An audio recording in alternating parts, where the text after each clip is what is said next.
Friends, welcome back to Shiva classes by Shalini. जैसा कि हम प्रसार शिक्षा का टॉपिक डिस्कस कर रहे हैं, अभी तक हमने प्रसार शिक्षा के क्या होता है ना, क्या क्या विशेषताएं होती हैं प्रसार शिक्षा की, और प्रसार शिक्षा की विशेषताएं कैरेक्टरिस्टिक्स का डिफाइन किया है।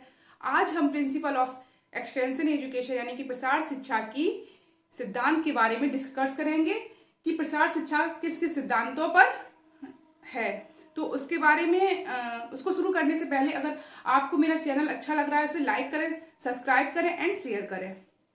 ठीक है, तो ये जो है अभी तक हम प्रसार शिक्षा पढ़ चुके हैं। मैंने जो अभी मेरे वीडियो अपलोड किए थे तो मैंने प्रसार शिक्षा भी उसमें डिफाइन किया था और प्रसार शिक्षा की विशेषताएं।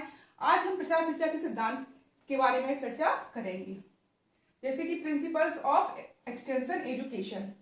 ठीक है, तो अगर प्रिंसिपल एक्सटेंशन एजुकेशन की बात की जाए तो सबसे पहले इसमें आता है समता का सिद्धांत। देखिए, अगर प्रसार शिक्षा की बात की जाए तो प्रसार शिक्षा में जो अधिकतर जो होता है वो ग्रामीण समाज के लिए बनाया गया है। ठीक है, तो ग्रामीण समाज की बात की जाए तो भारत की जितनी भी जनसंख्या है 75%, अगर बात करते हैं 75% जनसंख्या भारत की ग्रामीण में रहती है। तो उसको प्रसार शिक्षा जो होती है वो इसको अगर केंद्र माना जाता है तो ग्रामीण परिवार में जो परिवार होते हैं उसको केंद्र माना जाता है। ग्रामीण समाज के जो परिवार होते हैं, प्रसार शिक्षा उन्हीं के लिए होती है, ग्रामीण के लिए, ग्रामीण समाज के लिए होती है। और इसका अगर केंद्र की बात करते हैं तो केंद्र की बात करेंगे तो हम ग्रामीण समाज के परिवार की बात करते हैं। ठीक है, तो अगर भारत को अगर डेवलप करना चाहेंगे तो फिर हमें ग्रामीण परिप्रेक्ष्य में उसको जो प्रसार शिक्षा है उसको ज़्यादा ही विस्तार और संचार के माध्यम से इसको हमें डेवलप करना होगा। ठीक है, तो अभी आज हम इसके सिद्धांत के बारे में चर्चा करेंगे कि इसके क्या क्या सिद्धांत होते हैं। सबसे पहला होता है समता का सिद्धांत। समता की सिद्धांत की अगर बात की जाए तो ग्रामीण परिप्रेक्ष्य में गाँव में लोग अधिकतर जो होते हैं अलग अलग विचारधाराओं, अलग अलग धर्म जाति के लोग रहते हैं, है ना। हमको ऐसा नहीं है कि एक ही समुदाय का डेवलपमेंट करना है, हमको पूरे ग्रामीण समाज को लेकर ही चलना है और उनका डेवलपमेंट करना है। तो ये जो प्रसार शिक्षा है तो समता के सिद्धांत पर भी आधारित है। करके सीखना, नेक्स्ट है हमारा करके सीखना। करके सीखने की अगर बात की जाए तो इसमें क्या होता है कि प्रसार कार्यकर्ता होता है वो ग्रामीण समाज के लोगों को अपनी सूचनाएं देता है। ठीक है, प्रसार कार्यकर्ता की जो भूमिका होती है ग्रामीण समाज को नई नई जानकारी और उनके उत्थान के लिए प्रसार कार्यकर्ता कार्य करता है संचार के माध्यम से। अब बात की जाए करके सीखने की तो ग्रामीण समाज में अगर जो प्रसार कार्य करता है उसकी ऐसी भूमिका होनी चाहिए कि जो गांव में रहने वाले लोग हैं उनके अंदर ऐसी जागरूकता पैदा करें कि वो खुद अपने आप करके सीखें। समझ रहे हैं ना बात को। अगर हमने आपको प्रशिक्षण दे दिया, अगर प्रसार शिक्षा की बात किया, प्रशिक्षण देने के बाद जो ग्रामीण समाज के जो लोग हैं वो कितना सीख पा रहे हैं। ठीक है, तो ये जो है वो करके सीखने पर भी है। स्वेच्छा का सिद्धांत, अब अगर प्रसार कार्यकर्ता अच्छा कुशल है, अपनी बात को गांव के लोगों तक पहुंचा पा रहा है, ठीक है, और गांव के लोग जो उसकी बातों को फॉलो कर रहे हैं, तो ये स्वेच्छा का सिद्धांत भी है ना। व्यक्ति अगर आप अच्छा बताएंगे, अगर ग्रामीण समाज के हित की बात होगी, ग्रामीण समाज के लोगों के हित की और उनके कल्याण, समाज के कल्याण की विभाग बात होगी, तो वो व्यक्ति क्या अपनी स्वेच्छा से उस चीज को सीखेंगे।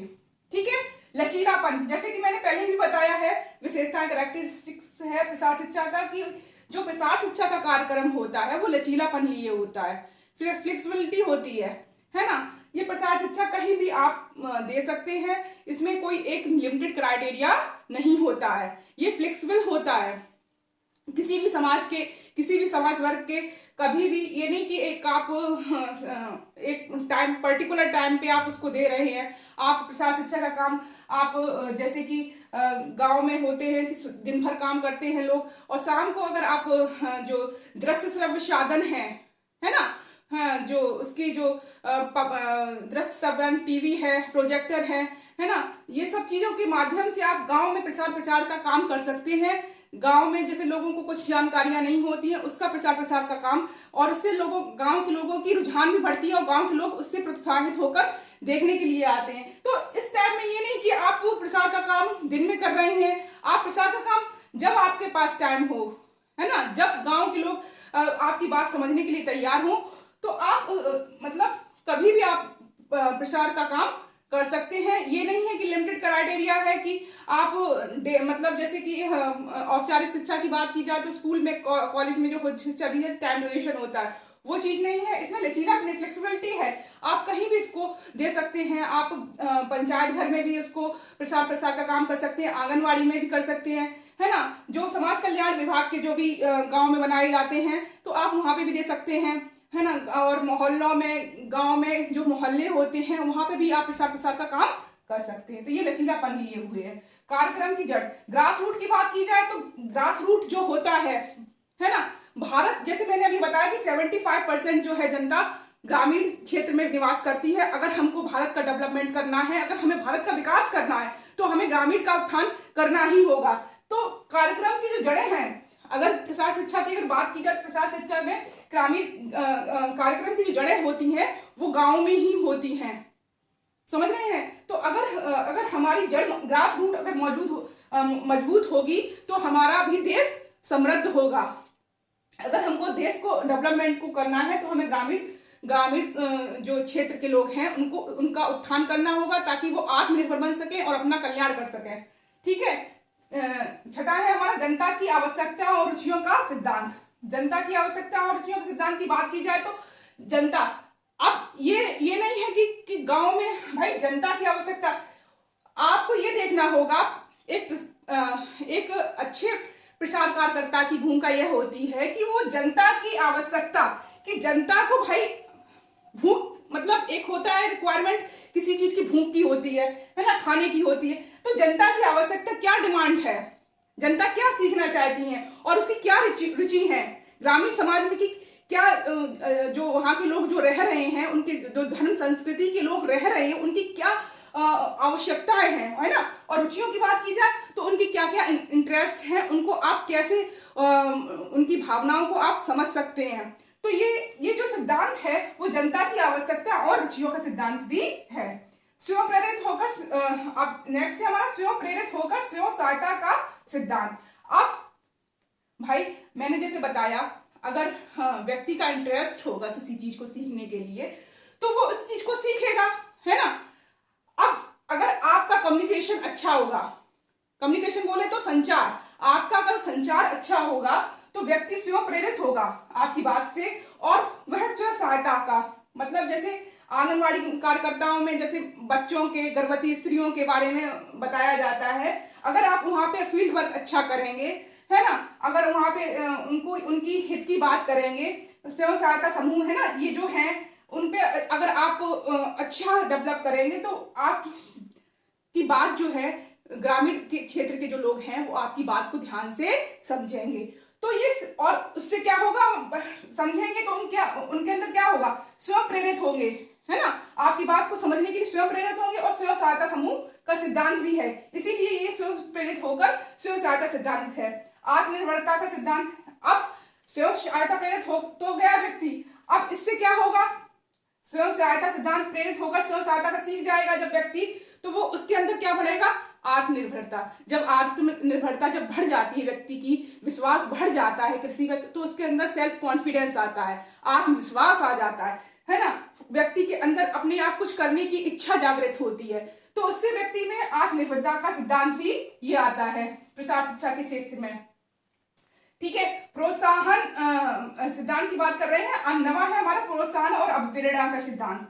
अगर आपको, एक होता है सकारात्मक और एक होता है नकारात्मक प्रोत्साहन। अगर आप अगर किसी ने अच्छा कार्य किया है, अगर उसे मोटिवेट करोगे या उसे मतलब प्रेरित करोगे कि आपने बहुत अच्छा किया है। अगर किसी ने गांव में अगर कोई अच्छा, अगर आपने उसको प्रशिक्षण दिया और वो आप आपका काम अच्छा कर रहा है, प्रोत्साहन, तो प्रोत्साहन अगर आप उसको दोगे तो वो अपने कार्य क्षेत्र को और अच्छा करने का प्रयास करेगा।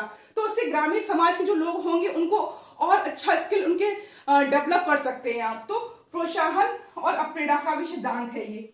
नेक्स्ट है हमारा विश्वास का सिद्धांत, है ना। प्रोत्साहन और प्रेरणा सिद्धांत जब आपका डेवलप हो जाएगा, ठीक है, तो आपके अंदर क्या होगा, विश्वास, आपके काम के प्रति लोगों का क्या हो जाएगा, विश्वास बढ़ जाएगा, ठीक है।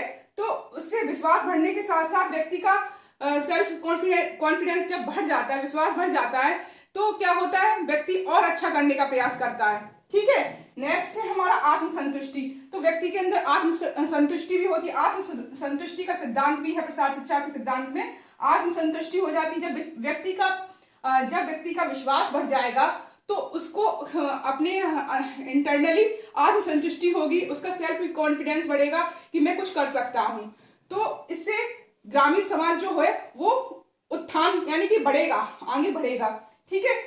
और वह क्या करेगा, दूसरों को सिखाएगा, तो वहां पे सहयोग की भावना का सिद्धांत भी डेवलप होगा, ठीक है। सहयोग मतलब बोले तो आप एक लोगों को सिखाएंगे तो दूसरे लोग भी सीखने का, अगर आपने अच्छा सिखाया है तो दूसरे लोग भी आपसे सीखेंगे, तो ऐसे क्या होगा, सहयोग की भावना समुदाय में विकसित होगी और ग्रामीण समाज के जो लोग हैं वो भी अपना अच्छा कार्य कर सकेंगे।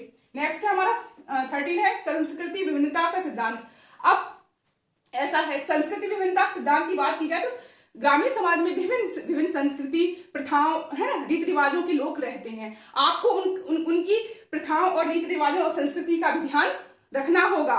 ये नहीं कि आपने अपना एक जो प्रसार कार्यकर्ता होता है उसको समाज की, उसकी संस्कृति के हिसाब से कार्य करना पड़ता है, और क्योंकि अलग अलग गाँव में अलग अलग संस्कृति और विभिन्नताएं लिए हुए होता है, तो उसी के अकॉर्डिंग आपको कार्य करना होगा। तो ये एक हमारा प्रसार शिक्षा का सिद्धांत ये भी है कि संस्कृति विभिन्नता का सिद्धांत है, ठीक है। सांस्कृतिक परिवर्तन का सिद्धांत। अब सोशल चेंज मतलब कल्चर चेंजमेंट जो होता है व्यक्ति का जो समाज के द्वारा होता है ना। अगर आप अच्छी चीजें सिखाएंगे तो सांस्कृतिक मतलब उन्हीं की जो संस्कृति होती है उसी को अगर आप अच्छा करना चाहेंगे तो सांस्कृतिक परिवर्तन आएगा, समझ रहे हैं ना। तो सांस्कृतिक जब परिवर्तन आएगा तो उसमें और ही अच्छा चेंजमेंट होगा, लोग आपको जो ग्रामीण समाज के लोग हैं वो चीजों को समझेंगे और अपने जो सभ्यता है, प्रथाएं हैं, रीति रिवाज हैं, उनमें अपना योगदान अच्छे से दे सकेंगे। नेक्स्ट है हमारा व्यवहारिक ज्ञान तकनीकी का सिद्धांत। व्यवहारिक ज्ञान तकनीकी का सिद्धांत बोले तो व्यवहारिक मतलब लोगों का कम्युनिकेशन जो बढ़ेगा, है ना, तो अपना जो स्किल्स है, डेवलपमेंट ज्ञान है वो आगे और बढ़ाएंगे। और तकनीकी मतलब टेक्नोलॉजी का विकास होगा। अलग अलग जैसे अलग अलग कहते नहीं कि अलग अलग जो गांव के लोग, गांव हो चाहे कोई व्यक्ति का अलग अलग IQ होता है, सोचने समझने की अलग अलग क्षमताएं होती हैं। कोई किसी कार्य में अच्छा होता है, कोई किसी कार्य में अच्छा होता है, तो इससे एक दूसरे की कम्युनिकेशन जो है ना लोगों का बढ़ेगा और व्यवहारिक तकनीकी ज्ञान का सिद्धांत भी होगा। नेक्स्ट है हमारा प्रशिक्षण विशेषज्ञों का सिद्धांत। अब प्रशिक्षण विशेषज्ञों का सिद्धांत जैसे कि मैंने बताया कि कुशल प्रसार कार्यकर्ता जो होता है वो प्रशिक्षण विशेषज्ञों का सिद्धांत। अब उसे हर चीज का स्किल्स होना चाहिए। एक अच्छे प्रसार कार्यकर्ता का ये है कि वो अपने जो जहां प्रसार कार्य कर रहा है तो उसे प्रशिक्षण विशेषज्ञों की माध्यमों से अगर कुछ डाउट लग रहा है तो अच्छे प्रशिक्षणों के माध्यमों से जो ग्रामीण समाज के लोग हैं उनके उत्थान के लिए कार्य करना है, ठीक है। तो नेक्स्ट हमारा परिस्थिति अनुकूल शिक्षण पद्धतियों का सिद्धांत। परिस्थिति अनुकूल, अब ये नहीं है कि भाई गांव में अलग अलग संस्कृति और अलग अलग परिस्थिति के लोग रहते हैं, है ना, तो कहीं आपको परिस्थिति अनुकूल बोले तो कहीं भी जहां बाढ़ आ रही है वहां पे कैसे लोगों का रहन सहन है ना, जहां रेगिस्तान है वहां कैसे लोगों का रहन सहन। तो परिस्थिति अनुकूलन जो आपकी शिक्षण पद्धतियां हैं, आपकी जो आप प्रसार का कार्य कर रहे हैं वो कौन कौन से सिद्धांतों पे है, तो परिस्थिति अनुकूलन शिक्षक पद्धतियों को भी आपको ध्यान में रखना होगा। ये एक प्रसार कार्यकर्ता के सिद्धांत के अंतर्गत आता है। निरपेक्षता और तटस्थता का सिद्धांत।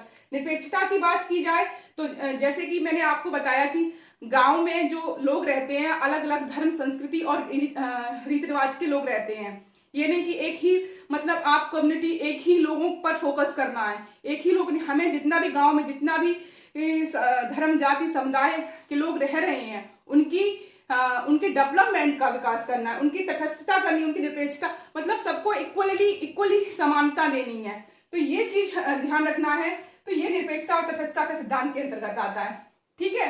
19 है हमारा स्थानीय परिवेश उनके समायोजन का सिद्धांत। स्थानीय निवास परिवेश मतलब जो रह रहे हैं लोग, वहां के लोगों का क्या एडजस्टमेंट है लोगों को प्रति, है ना, तो वो चीज भी देखनी पड़ेगी।